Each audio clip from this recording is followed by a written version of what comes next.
자, 오늘 이제 마지막 1학기의 마지막 챕터 10장이에요. 10장에서 페이스 다이어그램인데 이 페이스 다이어그램까지 배우면 1학기가 끝나게 돼요.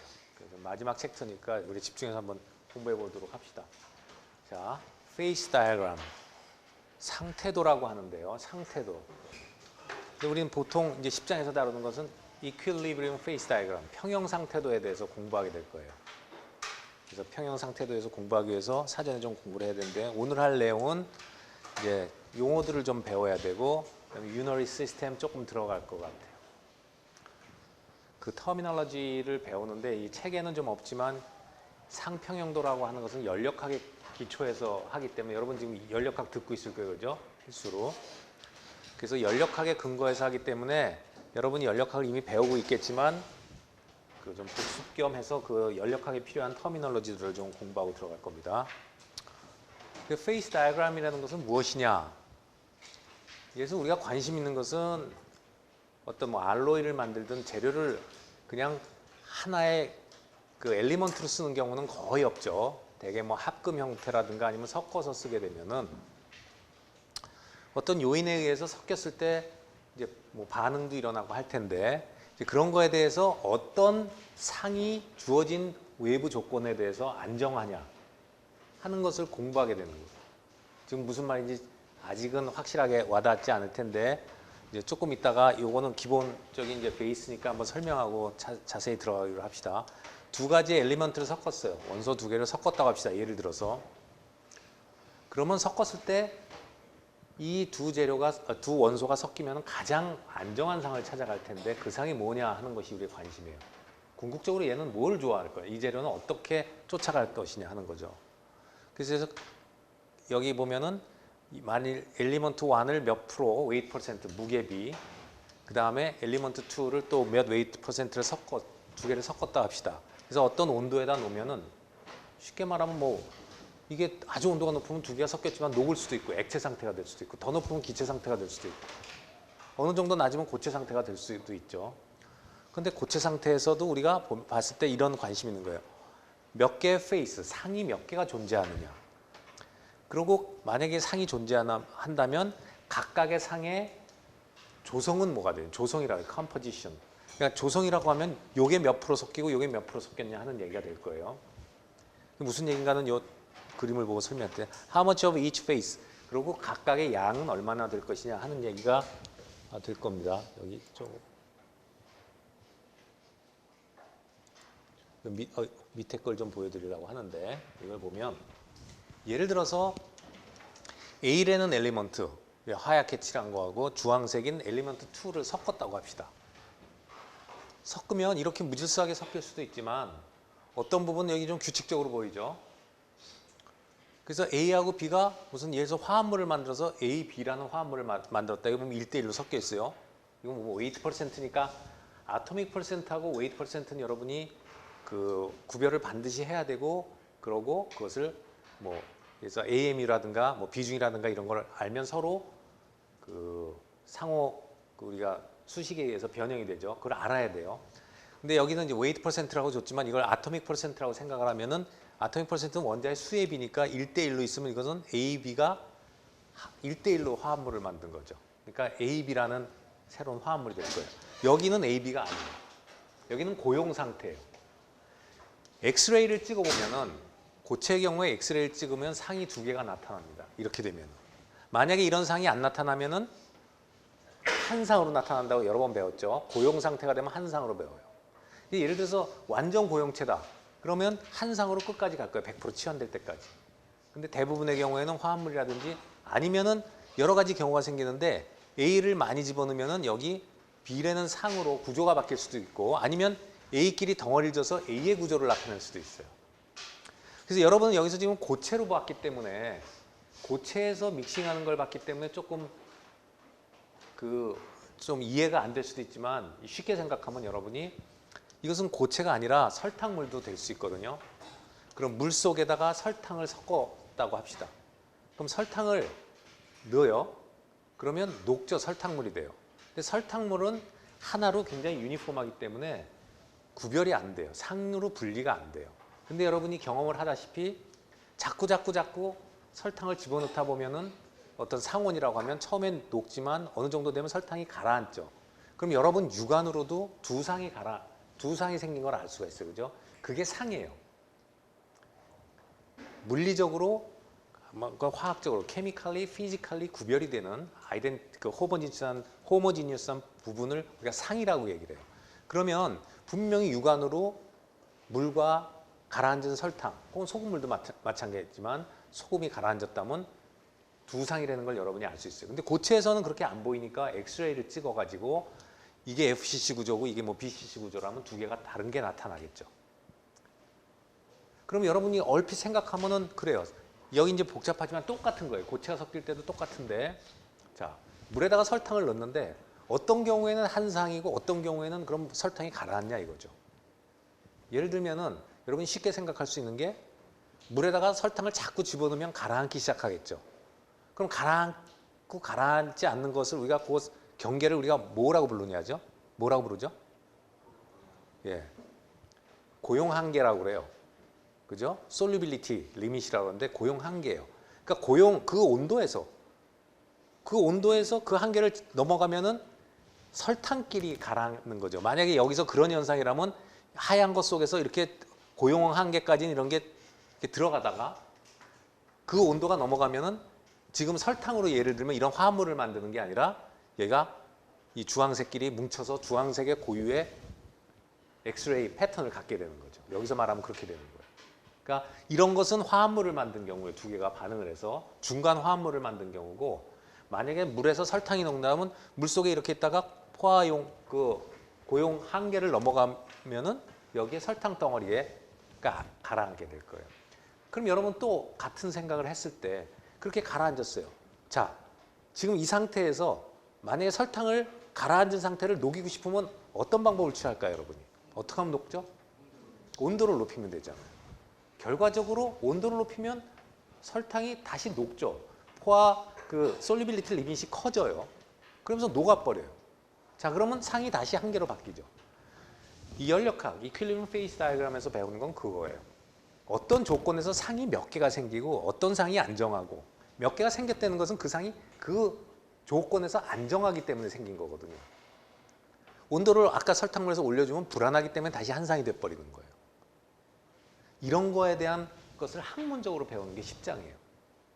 그럼 연력학적으로 어떤 상이 그런 조건에서 안정하냐. 그럼 여러분이 지금 말했지만 조건으로 뭘 들었냐면 여러분은 온도를 얘기했어요. 그죠? 온도가 조건을 바꾸는 하나의 인자네요. 그죠? 그렇지만 여러분이 그 전에 또 인자가 있죠. 뭐죠? 미리 얘기했죠. 설탕을 처음에 넣을 때는 녹더니 설탕을 많이 넣으니까 어때요? 녹지 않게 됐죠. 거기서 변수가 뭐예요? 설탕의 양이죠. 그건 바로 우리가 말하는 조성이라는 컴포지션이라고 하는 거예요. 조성을 바꿨다는 거예요. 두 가지가 있죠. 물과 설탕에서 양을 바꾼 거예요. 알겠죠? 무슨 말인지 알겠어요? 그러니까 벌써 변수를 여러분 두 개를 봤어요. 조성, 그죠? 조성을 봤죠. 그 다음에 온도를 알고 있어요. 또 여러분이 지금 눈치채지 못했지만 또 하나 있겠죠. 뭐죠? 뭐가 또 있을까요? 뭐가 있을까요? 응? 원자의 크기? 원자의 크기가 변수가 되나요? 압력이죠, 압력. 압력. 여러분이 사이다 같은 걸 생각해보세요. 콜라 같은 걸 따면, 맥주 같은 걸 따면 팍! 왜 김이 나와요? 속에 고용되어 있던 것들이 그 세계 고압으로 눌러놨잖아요. 근데 압력이 바뀌니까 가스로 분리돼서 가스는 뜨니까 당연히 나와야겠죠. 자, 여러분이 벌써 실생활에서 많이 겪고 있는 거예요. 여러분이 또 실생활에서 겪은 게 있어요. 아버지의 양주를 슬쩍 먹었어요. 아버지의 양주를 슬쩍 먹고 거기다가 양이 줄었으니까 채워놔야 될 거 아니야. 아버지가 또 비겁하게 거기다가 이제 표시를 해놨어. 어떻게 하면 돼? 유리에다 표시를 하려면. 반지 같은 걸로 싹 긁으면 표시 나죠. 다이아몬드 반지 같은 거. 표시를 금을 딱 해놔요. 여기까지 내가 먹었다는데 아들이 몰래 먹었어요. 이만큼 먹었어. 딸도 먹지. 요만큼을 먹었는데 그거를 안 걸리게 하려면 여러분이 뭘 하냐면 비슷한 색깔의 보리차를 섞어놔요. 그죠? 아니 뭐 이건 농담이지만 그냥 섞었다고 합시다. 바보처럼 거기다가 기름을 섞는 사람은 없어요. 색깔이 비슷하다고. 왜? 기름을 섞어 놓으면 바로 걸리죠. 육안으로도 상이 분리가 된 게 보여요. 그건 두 상이에요. 근데 알코올에다가 보리차, 물하고 보리차도 물론 그 용액이니까 용액끼리 섞었을 때는 대부분은 잘 섞여요. 그걸 이미 알고 한 상으로 아버지가 눈치 못 채게 한 거예요. 미련한 사람이 두 상으로 육안으로 구별되게 하진 않을 거 아니에요. 이걸 하는데. 그다음에 가스. 이 안에 산소하고 질소가 섞여 있죠. 80% 20%. 자, 여기가 질소가 따로 모여 있고 여기 산소가 따로 모여 있다면 그것은 문제가 되겠죠. 어디 가서 질소 많은 데 가면 죽어요. 산소 있는 데만 찾아가면서 숨을 쉬어야 될 거예요. 섞여 있어요. 기체는 대부분 하나의 페이스예요. 섞이기 때문에. 액체도 대부분 하나의 페이스고. 근데 고체에서는 이제 그렇게 믹서빌리티가 굉장히 가능한 것보다 굉장히 이제 온도의 영향을 많이 받게 되겠죠. 그래서 여러분이 지금 본 것처럼 어떤 외부의 환경에서 어떤 것들이 안정하냐, 어떤 상이 안정할 것이냐 하는 건 굉장히 중요해요. 왜? 이 시스템은 글로 가려고 하고 있어요. 그 다음에 여러분이 11장에서 배우는 건 뭐냐? 연금술사가 돼야 되죠. 얘는 글로 가려고 하는데 내가 보낼 수도 있고 안 보낼 수도 있는 거예요. 왜? 가군 쉽지만 항상 연력학은 드라이빙 포스를 얘기하는 거거든요. 가고 안 가는 것은 액티베이션이라는 어떤 장벽을 넘어야 돼요. 키네틱 배리어를 넘어야 돼요. 무슨 말인지 알겠죠? 그렇지만 얘가 가고 싶어 하는지 안 가고 싶어 하는지는 우리가 알 필요가 있죠. 그걸 공부하는 거예요. 그래서 여기서 보면 여러 가지 이제 용어들을 배운다고 그랬죠. 시스템이라는 게 있어요. 시스템이라는 것은 어떤 크게 보면 우주의 한 부분이에요. 근데 우리가 어떤 재료에 대해서 지금 조금 전에 봤던 A, B라는 엘리먼트를 섞은 재료다 그러면 그것이 내가 보고 싶은 시스템이에요. 알겠죠? 시스템은 portion of the material under consideration. 내가 관심이 있는 부분이에요, 재료에. 내가 만약에 공기 중에 이만큼 있다면 이게 지금 시스템이에요. 이것은 바운더리가 물리적으로 있을 수도 있고 이미지너리 바운더리가 될 수 있어요. 상상의 바운더리 안에서도 시스템은 가능해요. 그러니까 내가 관심 있는 부분이라고만 보면 돼요. 그게 시스템이에요. equilibrium. equilibrium이라는 것은 평형이라는 말인데 우리가 이 챕터에서 다루는 것은 평형 페이스 다이어그램이에요. equilibrium 페이스 다이어그램이에요. equilibrium 페이스 다이어그램을 다루고. 평형은 뭐냐? unbalanced force가 없다는 거예요. 그러니까 포스들이 다 밸런스를 이루고 있어서 어느 한쪽으로도 가려고 하는 구동력이 없다는 상황. 그것이 equilibrium이에요. 그럼 여러분이 연력학을 배웠다니까 한번 정리를 하면 굉장히 중요한 개념이 잡힐 거예요. 여기 보면 여러분이 조금 전에 내가 얘기했을 때 온도를 올리면은 설탕물이 더 녹습니다. 뭐 이렇게 얘기를 했던 것은 온도가 하나의 베리어블이거든요. 인디펜던트 베리어블. 그러니까 그 시스템에 어떤 에너지를 바꿔줄 수 있는 그런 인자가 돼요. 그래서 우리가 이 템퍼러처라는 것은 분명히 이 연력학 시스템의 하나의 중요한 인자고요. 우리가 그것을 온도니까 thermal equilibrium이라고 그래요. 온도만을 다루는 걸 우리가 thermal equilibrium이라는 말로 다른 건 가만히 있는데 온도에 따라서 어떻게 평형이 정해지느냐 하는 것을 thermal equilibrium이라고 그래요. 그러니까 예를 들면은요. 이쪽에 온도가 뜨겁고 이쪽에 온도가 낮으면 당연히 뜨거운 데서 온도가 낮은 데로 가죠. 언제까지? 똑같아질 때까지. 다 똑같아지면은 포논, 이거 열의 알갱이죠. 열은 이제 일로 가려고 하는 힘과 일로 가려고 하는 힘이 따로 없죠. 밸런스드 포스가 되는 거예요. 그러니까 어쩌 한쪽으로 언밸런스가 되면 밸런스를 찾아가겠죠. 그래서 thermal equilibrium이 이루어지는 거예요. 그래서 온도는 항상 균일하죠. 뜨거운 데서 작은 데로, 낮은 데로 내려가니까. 또 우리가 화학적 평형이라는 얘기를 해요. 그러니까 여기를 화학적, chemical equilibrium, 화학적 평형이라는 거예요. 이것은 바로 조금 전에 말했던 설탕의 함량이 어떻게 되냐. 함량을 더 넣으면 또 거기에 맞게 쫓아가겠죠. 설탕을 빼주면 거기에 맞게 쫓아가겠죠. 그 평형을 화학적 조성에 대한 거를 얘기하는데 화학적 조성이라는 것은요. 하나가 아니잖아요. 여러 개를 섞죠. 세 가지를 섞을 수도 있고 네 가지를 섞을 수 있죠. 그래서 그 각각의 하나를 I로 컴포넌트로 표시하는 거예요. 그럼 예를 들어서 물과 아까 말한 뭐 알코올을 섞었다든가 그러면 이게 두 가지가 되겠죠. I가.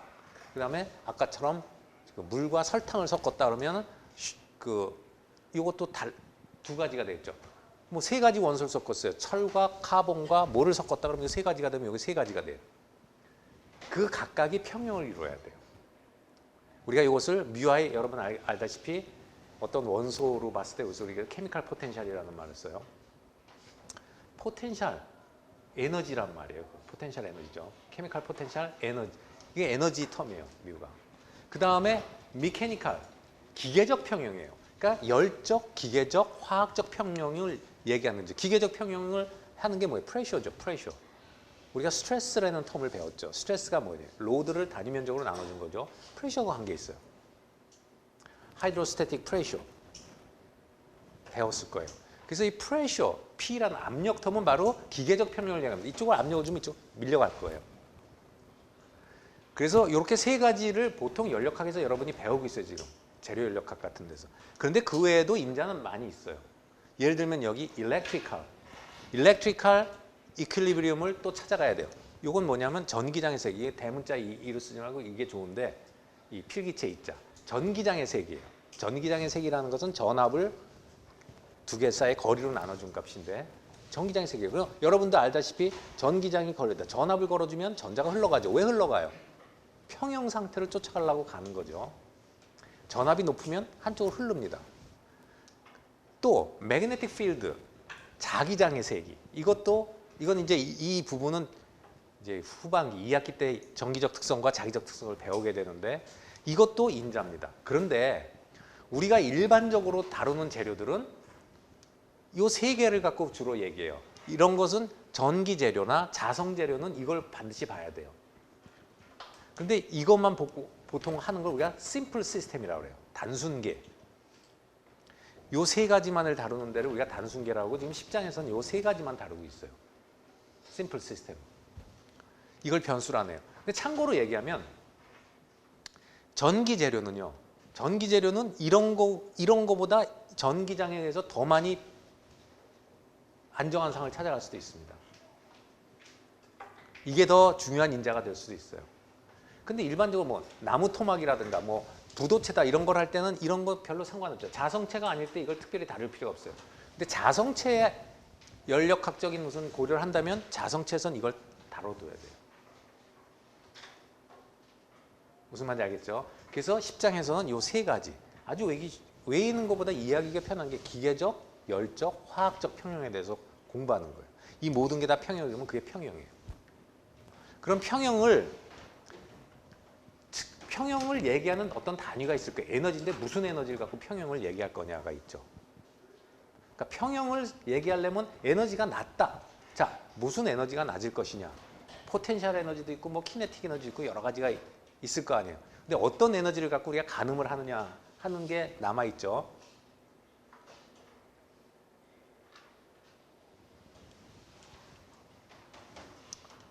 자, 우리가 프리 에너지라고 하는데요. 프리 에너지. 여러분 알겠지만 우리가 여기서 다루는 것은 깁스 프리 에너지라는 것을 씁니다. G라고 쓰는 깁스 프리 에너지.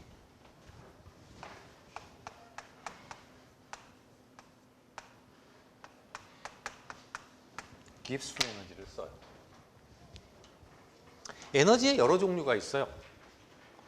왜 그러냐면 인디펜던트 베리어블을 그러니까 독립 변수를 뭐를 쓰냐. 프리 에너지가 조금 전에 봤지만 온도에 따라 달라지는 거 봤죠?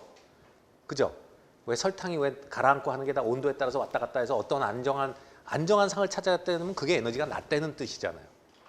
그러니까 지금 본 것처럼 온도 뭐 이런 것 따라서 달라집니다. 그게 인디펜던트 베리어블인데 어떤 베리어블을 쓰냐에 따라서 달라져서 여러분이 실제적으로 U라고 쓰고 요 책에서는 E라고 썼지만 여러분이 그 연력학 배울 때 U를 배웠죠? 이거 뭐죠? 네? 인터널 에너지죠. DU는 이거 배웠을 거예요. 연력학의 1법칙, 그죠? 에너지 보존의 법칙이에요. 여기서는 우리 책에서는 지금 여기서는 E로 썼는데 이걸 뭐 U로 바꿔도 좋을 것 같은데 대문자 U로. 자, 그런데 이 U라는 것도 에너지를 나타내는 지금 인터널 에너지라고 그랬잖아요. 에너지예요. 이걸로 볼 수 있어요. 재료. 이런 것들이 어떻게 바뀌나. 그런데 U는 펑션 오브 엔트로피와 볼륨에 대한 TDS, PDV 맞죠? 엔트로피하고 볼륨에 대한 이 인디펜던트에 따른 이거 인디펜던트 베리어블에 따라서 편리한 함수예요. U가 에너지. 그다음에 여러분이 배운지 모르지만 헤르몰츠 프리 에너지가 있어요.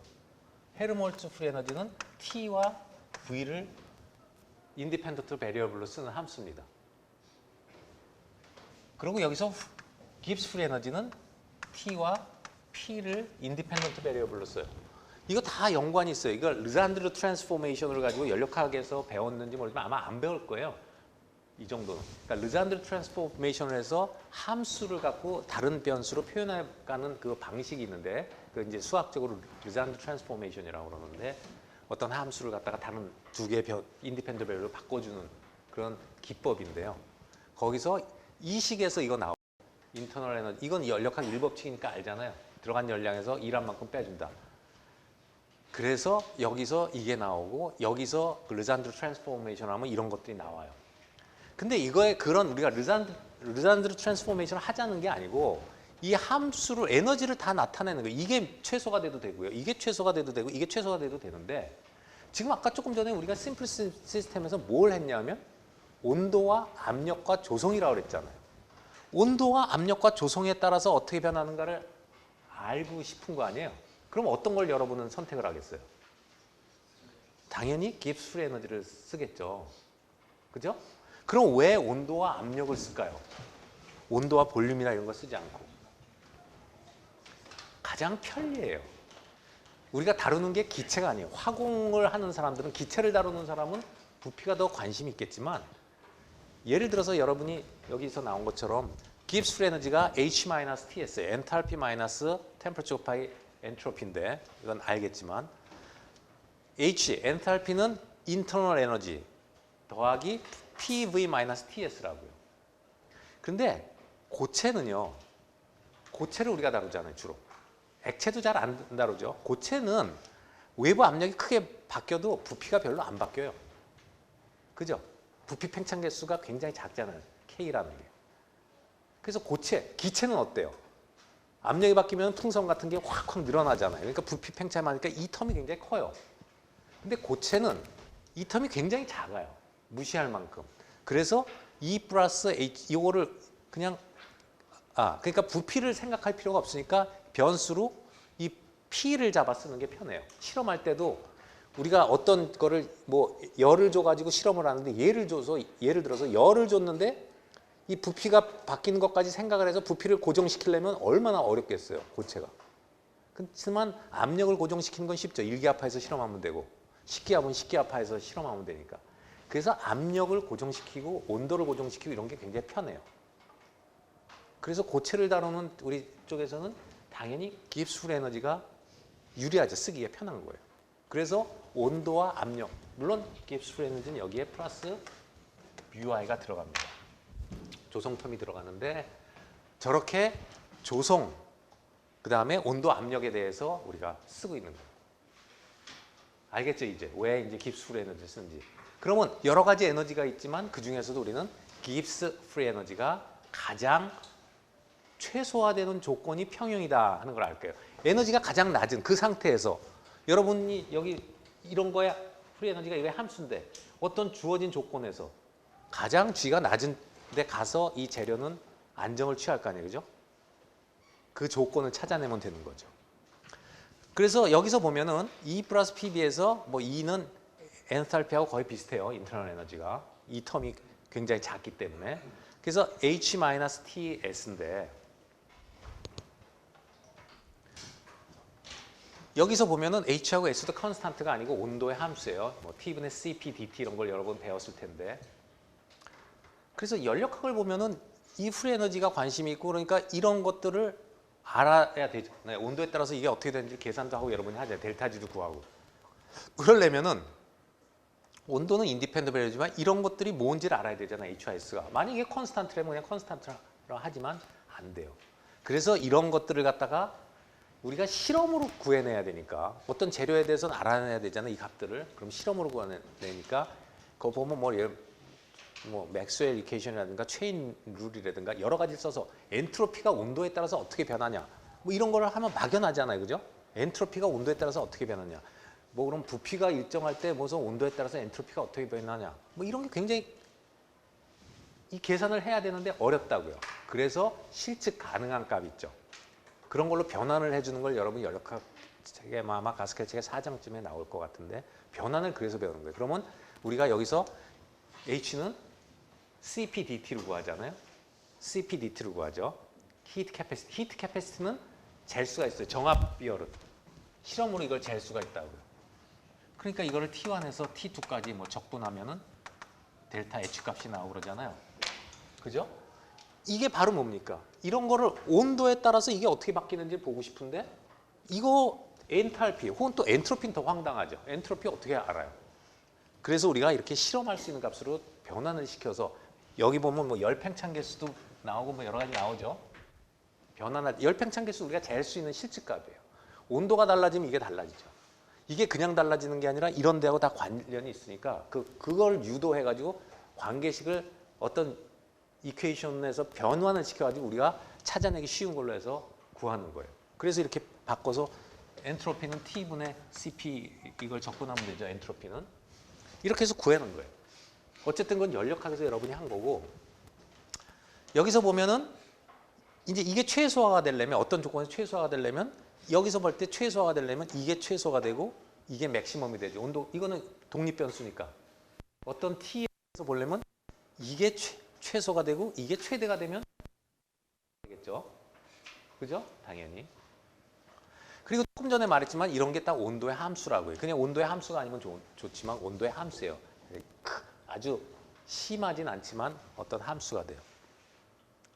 자, 그러면 여러분이 이제 요걸 보면은 이게 종속 변수고 이게 독립 변수란 말이에요. 온도에. 그러면 이거 y는 a-bt, bx 꼴이죠.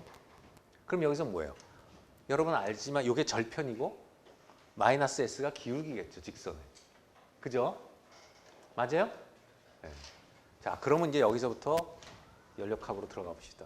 Unary phase diagram이라는 것은 Unary라고 뒤에 나오지만 정의에 Unary라고 쓴 것은 조성이 하나예요.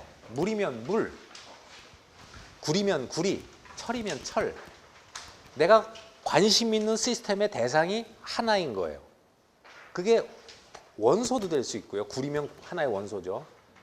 아니면 하나의 화합물 덩어리도 있어요. 뭐 물, H2O죠. H2O에 대해서 관심이 있다. H2O를 하나의 시스템으로 보고 내가 거기에 관심이 있단 말이에요. 그런 거를 우리가 유너리, 하나의 컴포넌트가 있는 걸 우리가 유너리 시스템이라고 그래요. 두 개가 있는 걸 바이너리 시스템, 세 개가 있는 것을 터셔리 시스템, 터너리 시스템. 자, 그러면 예를 들어서 어떤 고체라도요.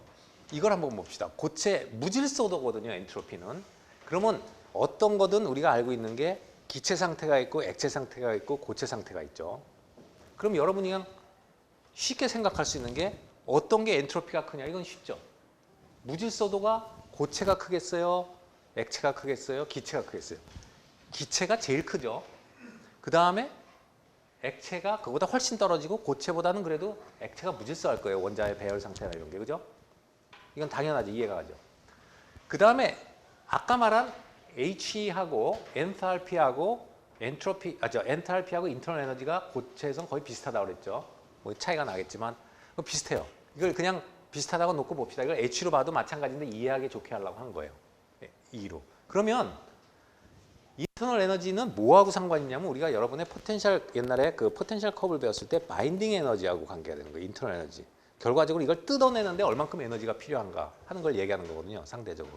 자, 그러면 고체에 있는 원자를 뜯어내는 거하고 액체 속에 있는 뭐 원자를 뜯어내는 거하고 기체 속에 있는 원자를 뜯어내는 거하고 서로 뜯어낸다는 것은 서로 상호 인터랙션이 없이 무한대로 뜯어내는 걸 얘기해요. 어떤 게 어렵습니까? 가장. 당연히 고체가 어렵죠. 그래서 절대값으로 보면은 이게 그러니까 다 뜯어졌을 때가 에너지가 제로잖아요, 그때. 그래서 포텐셜은 마이너스가 깊을수록 우물이 깊을수록 강한 결합을 하고 있었죠. 그래서 보면은 이게 절대값으로 이게 크다고요. 그리고 값으로는 이게 작아요. 이 우물의 깊이는 고체가 제일 크죠. 무슨 말인지 알겠죠, 이거? 그렇지만 그 값 자체가 저 0에 비해서 저 마이너스니까 이게 제일 작아요. 솔리드가.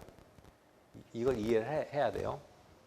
그러면 여기는 이제 커브로 그렸지만요. 실제로 H와 엔탈피와 엔트로피가 서로 그냥 직선이라고 하더라도요. 온도, 풀에너지입니다. 그러면 아까 이 기울기가 엔트로피 마이너스 S였죠. 기울기가 크고 작을 수가 있고요. 그 다음에 절편도 틀렸어요. 절편도 이렇게 되고 이게 지금 기체하고 고체만을 따지면 기체하고 고체를 따지면 이게 둘 중에 어떤 게 기체일까요? 당연히 이게 기체죠. 그 색깔을 다르게 할까요? 기체를 노란색으로 그립시다. 그리고 이것이 지금 솔리드죠. 액체는 이 중간이죠. 절편은 이 중간에 오고 기울기는 또 이거의 사이죠. 액체 이렇게 이것은 지금 온도의 함수가 아니에요. H하고 엔탈피가 온도의 함수로 그린 게 엔트로피가 그냥 직선으로 그렸으니까 컨스탄트라고 보고 그린 거예요. 그러면 이렇게 되면은요. 이건 뭐냐면 요게 솔리드, 리퀴드, 이게 베이퍼죠. 자, 이게 뭐 물이라도 좋고요. 굴이라도 좋고 뭐 다 좋아요. 어떤 우리가 원하는 하나의 원소예요. 그러면 여기서 보면 알죠. 지금 이게 뭐예요? 프리에너지죠. 프리에너지인데 이건 뭐예요? 어떤 온도에서 이게 온도축이니까 어떤 온도에서 만약에 이것이 가스 상태로 있다면 이만큼의 프리에너지를 갖는다는 뜻이죠. 만약에 이 온도에서 이것이 리퀴드라면 이만큼의 프리에너지를 갖겠죠. 만약에 이게 솔리드라면 이만큼의 프리에너지를 갖겠죠. 그럼 이 온도에서 얘는 어떤 걸 취할까요? 가장 낮은 에너지를 쫓아가니까 당연히 솔리드의 상태로 있을 거예요. 그러면 여기서 나오죠. 궤적이. 결과적으로 가장 작은 에너지를 찾아갈 거 아니에요. 그죠? 그러면 여기가 뭐예요? 여기 이 이하에서는 솔리드가 안정하고 여기서부터 여기까지는 리퀴드가 안정하죠. 그러면 우리가 여기서 뭐라 그래요? 멜팅 템퍼러처라고 그러죠. 여기선 두 개가 똑같아요. 멜팅 템퍼러처에서는 두 개가 프리에너지가 똑같죠. 그러니까 공존할 수가 있죠. 그럼 여기는 보일링 포인트가 되겠죠. 끓는 점이 될 거예요. 자, 여기선 곡선으로 그려놨지만 실제로 뭐 이렇게 그리나 곡선으로 그리나 이러한 개념이 들어가 있는 거예요. 알겠죠? 그럼 조금 전에 얘기했죠. 온도에 따라서 자, 이제 변수가 하나의 컴포넌트 때 변수가 온도입니다. 그럼 온도에 따라서 프리에너지 이게 어떤 상이 안정하냐? 아까 말했죠. 그 상을 찾는 거잖아요. 어떤 상이 안정하냐. 아까 온도가 높으면 설탕물이 돼버리고 온도가 낮아지면 설탕이 가라앉는다 그랬죠. 두상령.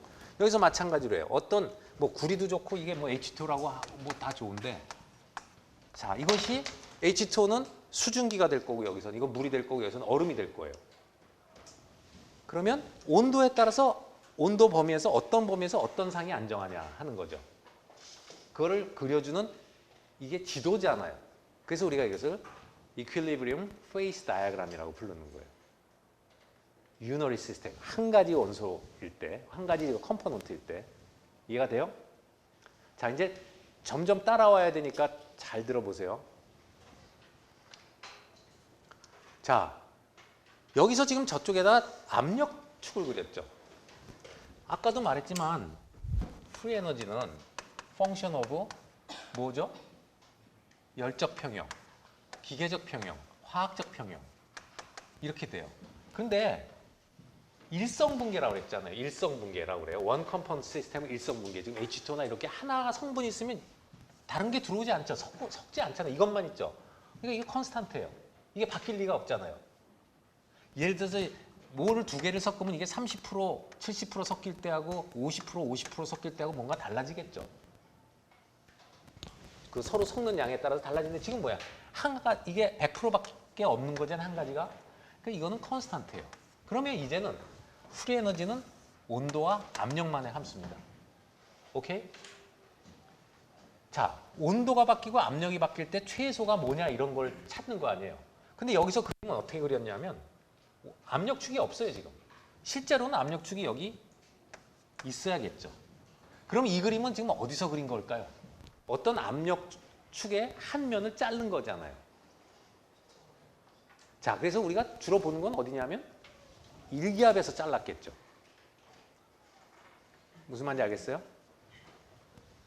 그래서 일기압에서 하나를 잘라놓은 거예요. 이 그림이 일기압하에서 잘라놓은 거라고 보면 돼요. 주로 우리가 일기압에 관심이 있으니까. 그런데 잘 보세요. 여기서 점점.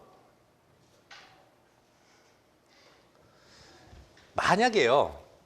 이게 이제 1기압에서 잘랐는데 이게 뭐 이쪽으로 가면 2기압, 저쪽으로 가면 0.1기압 막 내려간다고 합시다. 1기압, 2기압, 3기압 막 올라가면은 요 점이 뭔가 바뀌겠죠.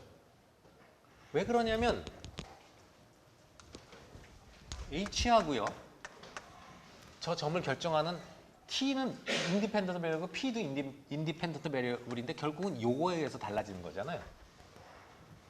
근데 요것이 압력에 의해서도 바뀔 수가 있다고요. 그죠? 자, 아까도 얘기했지만 이게 압력도 이것도 압력에 따라서 바뀐다고요. 그럼 압력에 따라서 이게 바뀌는 걸 알려면 뭘 알아야 돼요? 연력학 쉬워요. 이거 알면 되죠. 일정한 온도에서 압력이 바뀔 때 엔탈피가 어떻게 바뀌냐. 아니면 엔트로피가 압력에 따라서 어떻게 바뀌냐. 이걸 구하면 되잖아요. 그죠? 만약에 실험으로 구한다면 이걸 갖고 거기다가 집어넣어주면 될 거 아니에요. 이게 그거 아니에요? 압력이 바뀔 때 아까는 온도가 바뀔 때 이런 걸 갖고 이걸 그렸는데 이게 압력에 따라서 여기는 컨스탄트로 그렸지만 실제로는 바뀌니까 바뀌면 어떻게 하냐.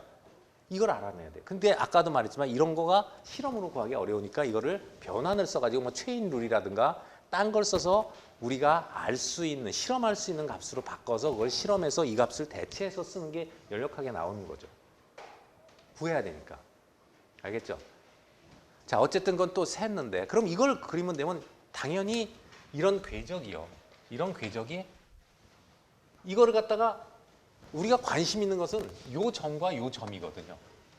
그런데 예를 들어서 여기 다른 축에서 이렇게 압력이 바뀐 데서 그리면 요게 이렇게 될 겁니다. 여기 이게 오고 이게 뭐 이런 축으로 다시 그리면 여기 오겠죠. 또 이게 다른 축으로 가면 또 여기 오고 여기 오겠죠. 이 점들이. 그죠? 무슨 말인지 알겠죠? 이거를 계속해서 압력을 쭉 바꿔서 그리면 어떤 이런 궤적이 나올 거 아니에요. 이런 여기서 조금 바꾼데 여기서 조금 압력이 조금 올라간데 하면 여기서 좀 벗어날 거 아닙니까? 점이. 요 점도 바뀌겠죠. 요렇게 됐을 때 이 선이 세 개가 나올 테니까 그 만나는 점들이 조금씩 위치를 변경할 거 아니에요. 그걸 점점 모아요. 그래서 요거 다음에 미리 해놓으면 그래서 보면은 위에서 그거를 보면 이 점들의 궤적이 나온 게 이 그림입니다.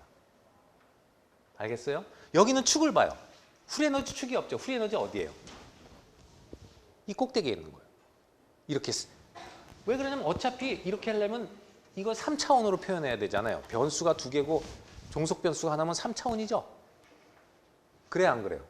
2개가 바뀌는 거. 근데 여기서는 바뀌는 인디펜던트 베리어블을 보여줬죠. 왜? 이 프리에너지 이리로 올라오는 거 관심 있단 말이에요. 그런데 우리가 뭘 알고 싶은 거냐? 어떤 영역에 들어가서 뭐가 제일 안정하냐? 그러니까 아까 보면 이게 비행기 날개처럼 이렇게 비행기 날개처럼 이게 세 개가 바뀌겠죠. 그럼 어디서부터 어디까지는 이게 안정하고 어디서부터 언제까지는 영역만 알고 싶은 거니까 이렇게 이게 그러니까 예를 들면은 이렇게 가고 뭐 이게 이렇게 갔다 오면 어디서 만날 거 아니에요. 저거를 갖다 그려놓은 거예요. 저기다가 위에서 내려다본 거예요. 투영해서. 예를 들어서 여러분이 이제 자꾸 생각을 해봐요. 이게 2차원이잖아요. 평면이 2차원이죠. 2차원에다가 지금 여기 축이니까 프리에너지를 이렇게도 그릴 수 있지만 3차원으로 그리는 방법이 있어요. 2차원에다가 3차원을 표현하는 방법이 있어요. 그게 뭐죠? 그런 게 있죠. 여러분 주변에서 볼 수 있는 거 있어요. 등고선이죠. 지도가 그렇죠. 산을 나타낼 때 어떻게 등고선 나타내죠. 그렇게 그릴 수도 있는 거예요. 여기다가. 실제로 터너리 시스템으로 가면은 터너리 시스템이라는 것은 세 가지의 원소를 갖고 섞어서 컴포넌트 3개를 갖고 그리는 겁니다. 그럼 1기압으로 하더라도 5개가 돼가지고 기압을 하나 픽스 하더라도 4개가 돼요. 그죠? 그걸 3개로 줄일 수가 있어요. 그래도 3차원이 돼요. 그래서 그럴 때는 이제 터너리 페이스 다이어그램 보면 이렇게 등고선으로 표현하는 경우가 있어요. 근데 여기서는 등고선을 표현하면 뭐가 나오겠지만 지금 관심 있는 것은 이게 뭐 어떤 상이 안정하냐에 더 관심이 있기 때문에 이 바운더리만 결정해주면 되기 때문에 이렇게 그리는 기법이에요. 그러니까 변수가 많기 때문에 그걸 2차원 평면에다가 어떻게 표현하는가를 아까는 그래서 이렇게 그린 것은 압력을 픽스한 거죠. 그래서 그린 거고 만약에 이쪽 축을 이렇게 해서 온도를 픽스해버리면 압력에 따라서 프리 에너지가 어떻게 바뀌는 그림을 또 그릴 수 있겠죠. 근데 온도가 일정한데 압력을 바꿔가면서 어떻게 되는가에 관심이 있으면 그런 그림을 그리겠지만 대부분은 거기에 큰 관심이 없기 때문에 두 개가 보통 온도에 관심이 있고 아니면 이렇게 두 가지 압력 온도를 다 바꿨을 때 관심이 있는 거라 이렇게 그렸을 뿐이지 이 그림에서 여러분은 원하면 프리 에너지와 압력에 대해서 축을 그릴 수가 있는 거예요. 그 대신 하나를 희생해야 되죠. 그게 온도를 픽스하는 거예요. 알겠죠? 이해가 되나 이제? 이 개념을 잘 이해해야 돼요.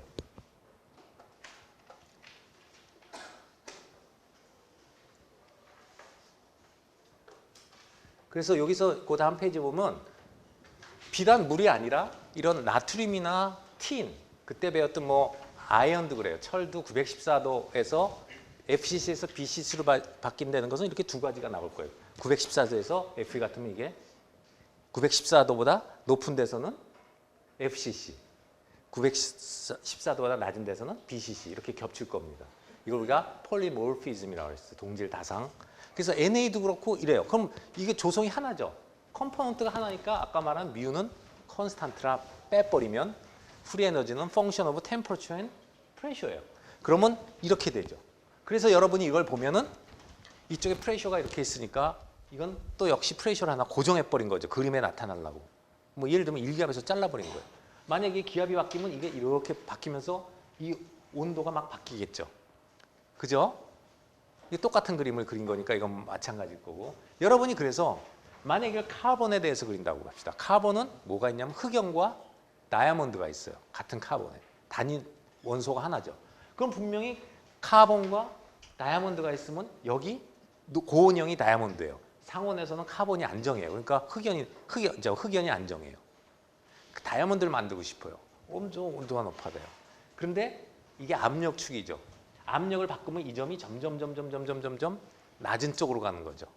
그래서 고온, 물론 이게 엄청 높은 온도인데 그걸 좀 끌어내서 고온 고압으로 하면 다이아몬드가 흑연에서 바뀔 수 있는 영역이 들어온다는 거죠. 그렇게 해서 인조 다이아몬드를 만드는 거예요. 무슨 말인지 알겠죠? 이제 이 점이 압력에 따라 바뀐다는 거 알겠죠? 궤적을 보면 아까 위에서 본 것처럼 이렇게 바뀌어가는 거죠. 실제적으로 이게 다이아몬드가 그라파이트가 흑연이 다이아몬드가 될 수 있을까 없을까 그런 거를 이 연력학이 말해주는 거예요. 그렇다고 해서 간다는 건 아니에요. 그게 그런 조건에선 그게 안정하다는 것까지만 얘기해 주는 거지 가는지 안 가는지는 몰라요. 그것은 뭐냐면 지금 이런 거죠. 지금 저런 걸 봤을 때 어떤 온도가 되면은 여기보다 T2가 되면은 T1보다 T2가 되면 다른 상이 안정화되는 거예요. 그러면 지금 B라는 상이 안정하다 하면은 B라는 상으로 가야 된다 그러면 지금 현재는 여기고 B가 여기가 안정해요. 그럼 가야 되면 이만큼 여기하고 여기 차이 이것이 부동력이에요. 저거를 알려주는 거예요. 가려고 하는 거죠. 그러나 지금 이 상태가 그런 온도, 압력 무슨 조건에서 좋다고 하더라도 안정하다고 하더라도 가느냐 안 가느냐는 뭐가 결정해 주냐면 이 높이가 결정해 주죠. 액티베이션 배리어가. 일로 가고 싶은 욕심이 있어요. 그 온도, 압력을 만들어주면 예를 들어서 얼음을 갖다가 0도 이상 뭐 하면은 일로 가고 싶다.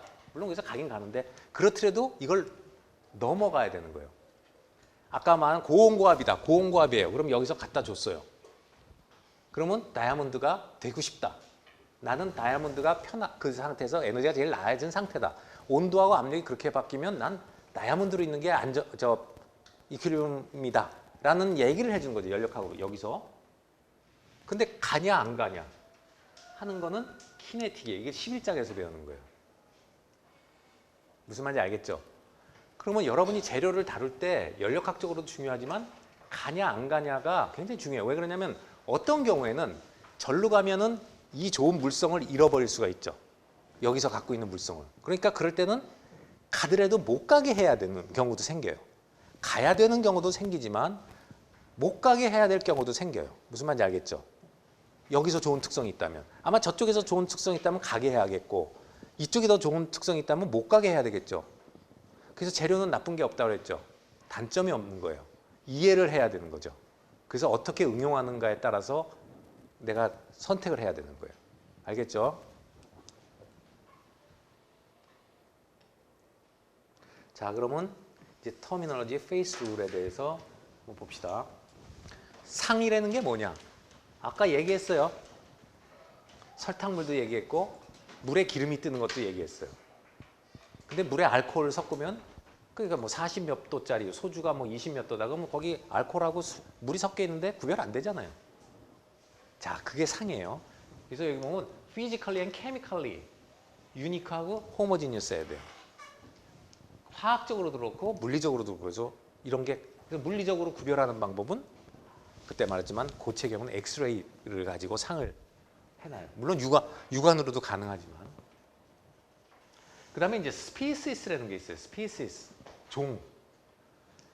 예를 들어서 종이라는 것은 내가 관심이 여기에 있다, 여기에 있다, 뭐 여기에 있다 이런 것들 다 어떤 관심 있는 스피시스를 다 모았다. 가능한 모든 화학 물질들이라고 할까요? 종들을 다 말하는 거예요. 근데 조금 전에 말했던 컴포넌트라는 게 있죠. 컴포넌트는 이런 스피시스 중에서 미니멈 넘버라는 얘기예요. 최소한의 숫자가 우리가 컴포넌트라고 그래요. 조금 전에 H2O라는 게 컴포넌트예요. 이게 무슨 얘기냐면 내가 만약에 H2하고 H2하고 O2의 페이스 다이어그램을 알고 싶다 하는 거가 있잖아요. 이렇게 세 가지를. 근데 좋은 세 가지가 나와요. 하지만 H2하고 O2를 합치면 이게 되죠. 그러니까 이 하나는 이 두 개의 관계식에서 종속될 수 있어요. H2 더하기 2분의 1 O2는 H2O가 나오죠. 그러니까 따로따로 놓을 수가 없어요. 인디펜던트하게 움직이는 게 아니라 하나는 다른 두 개의 종속되죠. 무슨 말인지 알겠어요? 이거하고 이거 섞으면 이게 나오잖아요. 그러니까 이거 생기고 안 생기는 건 이거 두 개에 의해서 결정되지 단독으로 가는 게 아니란 말이에요. 그래서 이 스피시스의 수에서 그 서로 연결해주는 연립시켜주는 식이 있죠. 그 식의 수를 빼면 인디펜던트 베리어블. 왜 미지수가 5개인데 식이 3개면 2개는 절대 안 풀리는 게 나오죠. 그게 바로 그런 개념이 컴포넌트예요. 무슨 말인지 알겠어요? 이건 뭐 괜히 들어갔지만 예를 들어서 C하고 O에 관심이 있다. 이 두 개. 그러면 이 두 가지가 CO2도 나올 수 있고 CO도 나올 수 있죠. 일산화탄소, 이산화탄소. 그거는 이 두 가지에서 다 결정이 되죠. 무슨 말인지 알겠어요? 그러면 거기는 CO2, CO, O2C가 있더라도 컴포넌트는 두 개밖에 없어요. O와 C밖에 없는 거예요. O2하고 C. 그래서 이렇게 독립적으로 인디펜던트 베리어블스래요. 독립적으로 운용할 수 있는 숫자예요. 그 다음에 N은 별도로 온도, 압력. 이건 조성에 관한 텀이죠. 이건 조성이에요. 종이니까 여기서만 이 조성을 얘기하고 있고 이것은 온도와 압력은 항상 들어가는 변수죠. 그래서 우리가 N이라는 말로 써요. 그래서 온도, 압력, 이 컴포넌트 이거를 다 더하면 뭐가 될까요? 다 독립적으로 움직일 수 있는 심플 시스템에서 자기장과 전기장과 뭐 기타 거를 생각 안 한 기계적, 열적, 그다음에 화학적 평형만을 생각할 때 시스템을 움직일 수 있는 독립 변수의 수예요. 컴포넌트의 수와 N의 수는. N은 항상 2고. 무슨 말인지 알겠어요? 굉장히 중요한 건데. 이해가 되죠? 자, 프리 에너지가 이런 것들에 따라서 다 의존을 하는데 이건 디펜던트한 거죠. 그러면 여기서 독립적으로 움직일 수 있는 인자들이 뭐가 있냐? 이거 두 개를 더하면 돼요. 컴포넌트의 수와 온도와 압력. 이걸 더하면 안 되죠. 왜냐하면 여기도 독립적으로 못 움직이는 아까 이퀘이션에서 엮이는 게 있었으니까 그렇게 해도 남는 놈은 연립방정식을 풀고 남은 것은 항상 독립적으로 움직일 수가 있잖아요. 그죠? 그래서 이건 독립 변수. 그래서 컴포넌트 N이 독립고 디그리 오브 프리덤이라는 것은 뭐냐? 자유도라고 하는 것. 여러분 여기 지금 연력학에서 다 배웠나요? 아직 안 배웠죠? 2학기 때 배울 것 같은데. 디그리 오브 프리덤이라는 거. 그러니까 지금 공부를 잘해두면 개념 잡는 데는 도움이 될 거예요. Independent intensive variables for given system. Degree of freedom이라 F라는 표현을 해주는데 number of face라 P, component C, 이건 N. 이것은 독립적으로 움직일 수 있는 intensive variable. 그럼 intensive variable은 뭐냐? 온도, 압력, density, composition.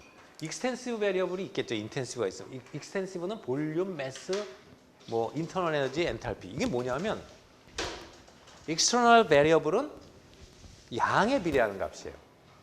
이 덴시티는요. 요만큼이 있어서 어떤 물질의 덴시티가 뭐 2.3g/세제곱센티미터라면 그게 이만큼 있더라도 똑같은 2.3을 갖죠.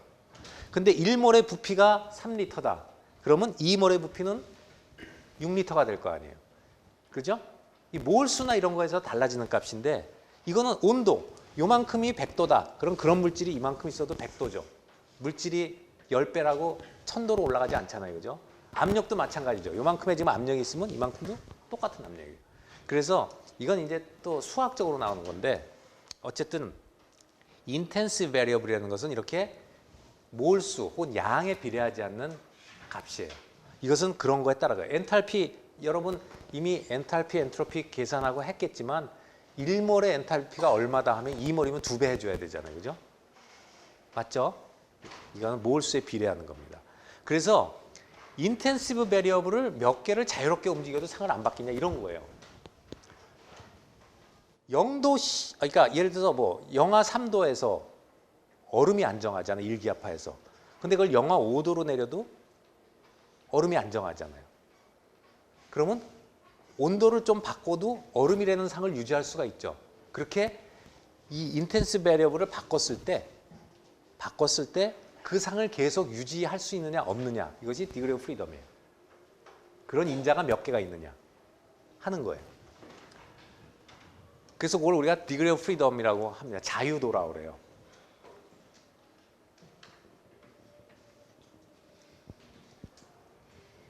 이건 뭐 아까 했지만 the element of compounds which are mixed initially. 뭐 컴포넌트라는 것은 여기서 알루미늄하고 카파에 관심이 있다면 두 개가 관심이 있어요. 근데 이것이 만약에 알루미늄하고 카파, Si 아까 했던 것처럼 실리콘하고 산소가 관심이 있는데 이거를 갖다 놓으면은 페이스 다이어그램에서 이게 컴포넌트가 두 개인데 이것이 중간에 SiO2를 만들 수도 있고 중간 화합물로 SiO2를 만들 수 있다. 이런 것들은 컴포넌트가 안 돼요. 스피시스는 되지만. 그래서 만약에 알루미늄하고 카파를 두 개를 갖고 내가 관심이 있는데 이 두 개가 화합물을 만들어서 이런 화합물이 예를 들어서 1대1짜리도 있었고 알루미늄 두 개, 뭐 카파 하나, 원자가 이런 엑스레이 찍으면 이거랑 다 다르게 나온다는 얘기예요.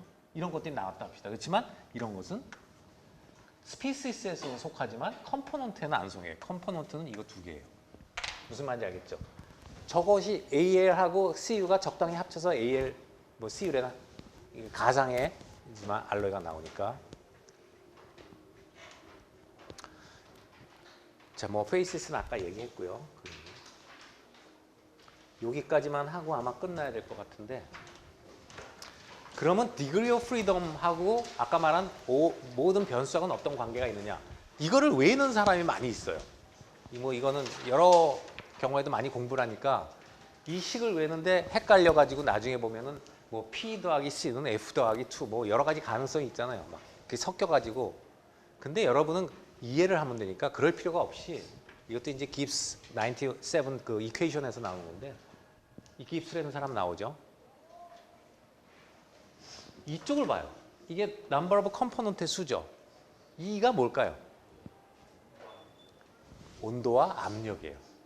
그럼 이쪽은 다 뭐예요? 독립 변수의 수예요. 어떤 시스템, 심플 시스템에서 독립 변수의 수예요. 이런 것들이 다 혼자 따로따로 놀 수가 있는 거죠. 그죠? 이게 굉장히 중요한 식이에요. 왜? 지금 뭐예요? 온도, 압력, 조성이 막 바뀔 때 그런 조건에서 상이 몇 개가 생기는가 궁금하잖아요.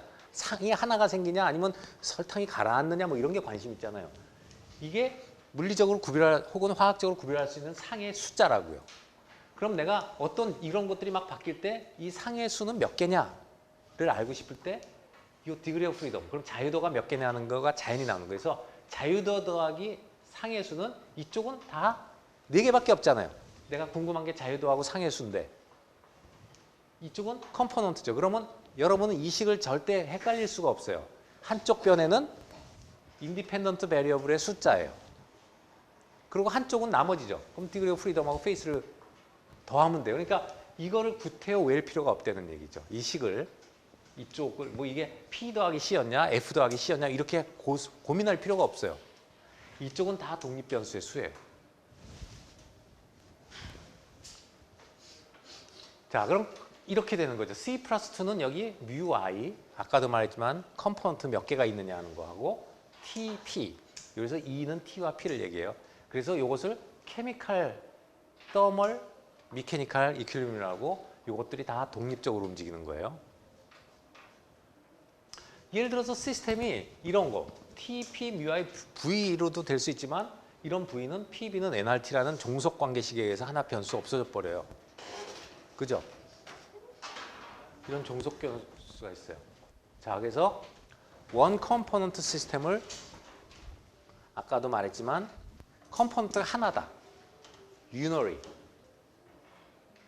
유니콘, 두 개다. 바이시클, 바이너리, 세 개, 터너리 시스템 이렇게 불러요. 보통 이제 터너리 시스템도 많이 공부하는데 우리가 이제 공부할 때 이런 엘로이나 이런 쪽에서는 이 바이너리 정도까지 하고 세라믹 같은 경우에를 공부하려면 이제 터너리를 많이 들어갑니다. 세라믹은 성분이 이미 두 개예요. 세라믹은 예를 들어서 아이오닉 크리스탈이거나 코밸런트도 일부 있지만 거의 아이오닉 같이 산화가 됐거나 질화가 됐거나 이미 어떤 금속이 산화가 됐거나 질화가 됐으니까 그 자체로서 뭐 SiO2 이미 산화됐죠. 실리콘 나이트라이드, 알루미늄 옥사이드 이미 산화가 된 것들이에요. 그럼 이미 두 개의 성분이 들어가 있어요, 거기. 그런데다 뭐 또 하나 하면은 뭐 삼성국에 쉽게 나옵니다. 어쨌든 터셔리. 그래서 우리 이제 주로 이성분계까지 공부를 하게 되는데 그래서 유너리, 바이너리, 터너리 이렇게 정의가 된다. 근데 저 시계가 조금 시간이 있어서 조금 일성분계 좀 아까 했던 거 몇 개 해볼게요. 요거하고 요 다음 거까지 해볼게요. 자, 이건 아까 봤던 물의 페이스 다이어그램이에요. 물의 상평형도인데 이거 여러분이 많이 봤을 거예요. 물리화학 책에서. 이게 왜 나왔는지 알겠죠? 어떻게 나왔는지. 이쪽 축이 프리에너지입니다. 그러면 이렇게 보면 이게 판때기가 여기가 판때기가 몇 개가 이렇게 섞여 있는데 그 경계면이고 나머지 판때기는 이거보다 프리에너지가 높기 때문에 제일 밑에 판이 어디서 되느냐 하는 거니까 솔리드 판이 붙어 있는 거죠. 무슨 말인지 알겠죠? 아까 이런 것 아까는 선이었는데 압력을 쭉 바뀌면 그게 뭐예요? 비행기 날개처럼 이렇게 휜 판이 되겠잖아요. 그 판때기들이 세 개가 겹치는 건데 그 중에서 가장 낮은 데 판을 하고 그 다음 판하고 이렇게 뭐 겹치는 데 그려놓은 걸 거 아니에요, 이게 그죠? 그 자취 궤적만 그려놓은 거예요. 그럼 여기가 가장 낮다는 거예요. 여기 위로는 솔리드가 이렇게 있다는 얘기는 여기서 리퀴드하고 베이퍼의 판때기는 이거보다 위에 있다는 얘기죠. 프리 에너지가 높다는 얘기예요. 무슨 말인지 알겠죠?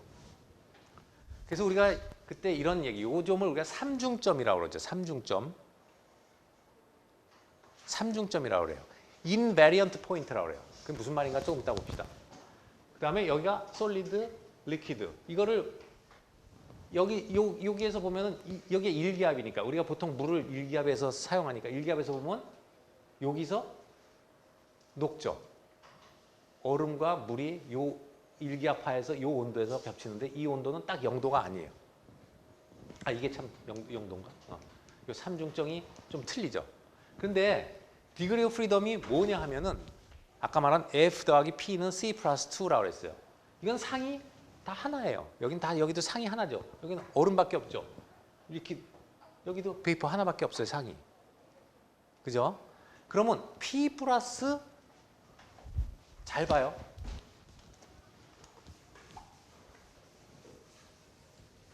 페이스 다이어그램을 해석하는 겁니다. F 더하기 P는 C 플러스 2인데 자, 상이 지금 이런 데를 봅시다. 솔리드, 뭐 여기도 봐도 되고 상이 하나죠. 페이스 하나예요. C 하나죠. H2밖에 없잖아요. 자, 이게 2면은 디그리 오브 프리덤이 2가 나와야 될 텐데 이걸 잘 보라고. 인디펜던트 베리어블이 온도와 압력이죠. 그러니까 이게 온도와 압력이 바뀌고 있어요, 여기서. 그러면 디그리 오브 프리덤은 뭐가 돼요? 2가 되죠. 그러면 이런 영역은 디그리 오브 프리덤이 2가 된다는 얘기예요. 무슨 얘기냐? 그 디그리 오브 프리덤 2라는 게 무슨 뜻을 뭘 얘기하냐면 예를 들어서 여기 액체가 있는데 여기서 이게 압력축이고 이게 온도축이잖아요. 압력을 이만큼 바꾸고 또 온도를 이만큼 바꿔도 역시 물이 있죠. 그런 영역이 존재하죠. 그러니까 두 개를 마음대로 바꿔도 물이라는 게 안정화되는 것을 바꿀 수가 없다는 거예요. 그게 두 개가 있다는 거예요. 따로따로. 온도를 뭐 이만큼 바꾸고 물을 이만큼, 압력을 이만큼 바꿔도 되고. 그럼 여러분이 여기서 이만큼 바꾸면 솔리드로 넘어가지 않냐, 온도를. 그런 바로 의심을 하겠죠. 여기서 degree of freedom은 어떤 얘기를 하는 건 이렇게 두 개를 자유자재로 바꿀 수 있는 영역이 조금이라도 있다 하면 자유도예요. 여기까지 넘어오면 그런 게 하나도 없겠죠. 요 안에 영역에서 온도와 압력을 마음대로 바꿀 수 있는 게 나오냐? 나오죠. 온도를 바꾸고 마음대로 바꿔도 되죠. 자, 요 선상을 봅시다. 요 선상. 요 선상은 어떤 상이죠? 지금 프리 에너지가 뭐하고 뭐가 같죠? 솔리드와 리퀴드가 같죠, 여기는. 그 바운더리니까 두 개가 똑같아요. 예를 들어서 여기가 융점이다. 일기압하에서 얼음과 물이 공존해요, 여기. 그럼 여기 상이 몇 개예요, 요 선상은? 상이 몇 개죠? 상이 몇 개가 있어요, 거기. 저 선상엔. 이 선상엔 상이 몇 개가 있죠? 다 두 개죠. 이거하고 이게. 여기는 이거하고 이거. 여기는 이거하고 이거가 있어. 그럼 상이 두 개. 그러면 여기가 페이스가 두 개 되면 디그리 오브 프리덤이 뭐죠? 하나밖에 없죠. 자유도가 하나예요. 그 얘기는 뭐예요? 이 두 개의 상을 유지하기 위해서는 내가 마음대로 움직일 수 있는 것은 하나밖에 없다는 얘기예요. 그게 무슨 얘기냐? 예를 들어서 여기서 온도를 바꿔봅시다. 압력을 바꿨다? 온도를 바꿔봐요. 압력을 이렇게 바꿔봐요. 그러면 두 상영역에서 벗어나죠. 그쵸? 맞아요? 그러나 내가 압력을 요만큼 봤을 때 거기에 맞는 온도도 마음대로 못 바꿔요. 딱 여기에 맞는 요 온도 요만큼이죠. 온도가 종속이 돼버렸죠. 자기 마음대로 바꿀 수 있나요? 아니죠. 압력이 바뀌면 온도는 따라서 바뀌어야 돼요. 그러니까 온도는 마음대로 못 바뀌어요. 거꾸로 온도를 바꾸면 압력이 온도에 맞춰져서 움직여야지 자기 마음대로 인디펜던트하게 못 움직이죠. 프리덤이 없어요. 하나가 바뀌면 변수가, 다른 애는 그걸 맞춰주려, 상을 유지하기 위해서는 맞춰줘야 돼요. 그러면 이제 이해가 되죠. 이 선상에는 하나밖에 디그리 오브 프리덤이 없어요. 페이스가 두 개이기 때문에. 자, 이제 디그리 오브 프리덤이 무슨 뜻인지 알겠어요? 그 상을 유지하기 위해서, 넘버 오브 페이스를 유지하기 위해서 인디펜던트하게 움직일 수 있는 독립 변수가 몇 개가 있느냐 하는 게 상입니다. 그러면 여기도 마찬가지죠. 여기도 만약에 내가 온도를 이렇게 바꾸면 두 상에서 베이퍼로 바뀌죠. 근데 계속 유지하려면 그 압력을 이렇게 만들어줘야 돼요. 압력은 내 마음대로 못 바꿔요. 딱 두 상을 유지하는 데는 요 한 점이니까 딱 정해져 버려요. 이해가 돼요? 자, 그러면 여기는 이제 삼중점, 인베리언트 포인트는 이제 이해가 될 거예요. 삼중점이라고 부르는 여기는 어떻게 돼요? 상이 몇 개가 있어요? 상이 세 개가 있죠. 상이 세 개가 있으면 디그리 오브 프리덤은 제로가 되죠.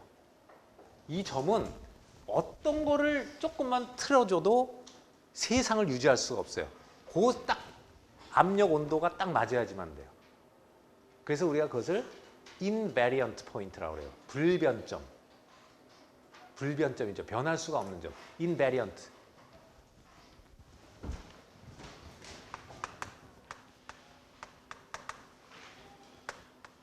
invariant 포인트라고 그래요. 불변점이라고 불러요. 이해가 되나요? 페이스 다이어그램이?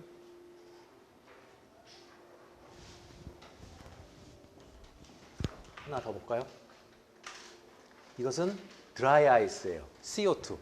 CO2를 얼린 게 드라이 아이스죠. CO2 여기 솔리드가 있어요. 역시 프레셔하고 템퍼러처에 대해서 그린 거예요. 페이스 다이어그램을 그린 거예요. 그러면 여기 보면은 이게 솔리드 플러스 가스. 그러니까 이런 선은 다 이런 쪽에서는 여기 보면 가스가 안정하고요. 여기선 드라이 아이스가 안정하고 여기선 리퀴드가 안정한데 뭐 드라이 아이스의 경우는 이런 임계 포인트가 나와요. 임계점.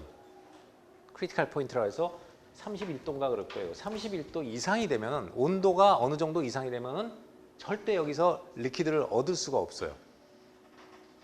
그리고 임계점이 돼요. 그래서 우리가 이걸 슈퍼 크리티컬 그 초임계 유체라는 슈퍼 크리티컬 플루이드. 그래서 이런 데가 되면은 굉장히 특이한 성격이 나타나요. 그래서 이걸 또 과학에 응용하기 위해서 사람들이 연구를 하는데 어쨌든 뭐 이건 우리가 지금 주로 보자고 하는 건 아니고 여기도 보면은 이렇게 세 영역으로 나눠져 있는데 이런 데 보면은 이 선상은 두 개의 상이 있기 때문에 디그리 오브 프리덤이 하나예요.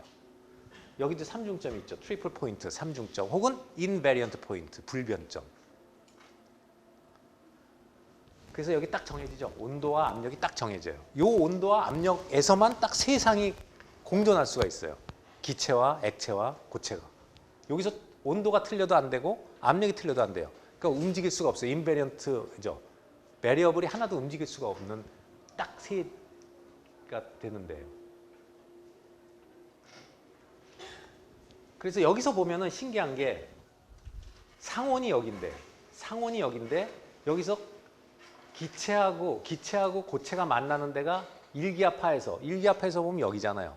보통 일기압이죠. 그러니까 드라이 아이스는 액체를 가지려면 우리가 굉장히 압력을 올려주든지 해야 되고 일기압하에서는 이 온도 80도만 넘으면 기체가 돼버리죠. 그래서 승화를 하는 거죠. 드라이 아이스는 액체 영역을 안 거치고. 무슨 말인지 알겠죠? 자, 지금 유너리 시스템을 오늘까지 공부했고요. 이제 유너리 시스템은 페이스 다이어그램을 배우기 위해서 기초 작업을 한 거고 이제 우리가 관심 있는 바이너리로 넘어가면 굉장히 좀 더 복잡해집니다. 그리고 바이너리에서 터널이 안 넘어가니까 바이너리에서 끝나기 때문에 그리고 실제되는 이제 그 뭐 FE 아이언 FE 카본 다이어그램이 나오는데 여러분이 오늘 거를 잘 이제 숙지를 해야지 가고 요것은 아까도 말했지만 여러분이 연력학 공부할 때 도움이 될 거예요. 기본적인 개념. 자, 오늘 여기까지 하고 이제 끝 마치도록 하겠습니다. 수고했어요.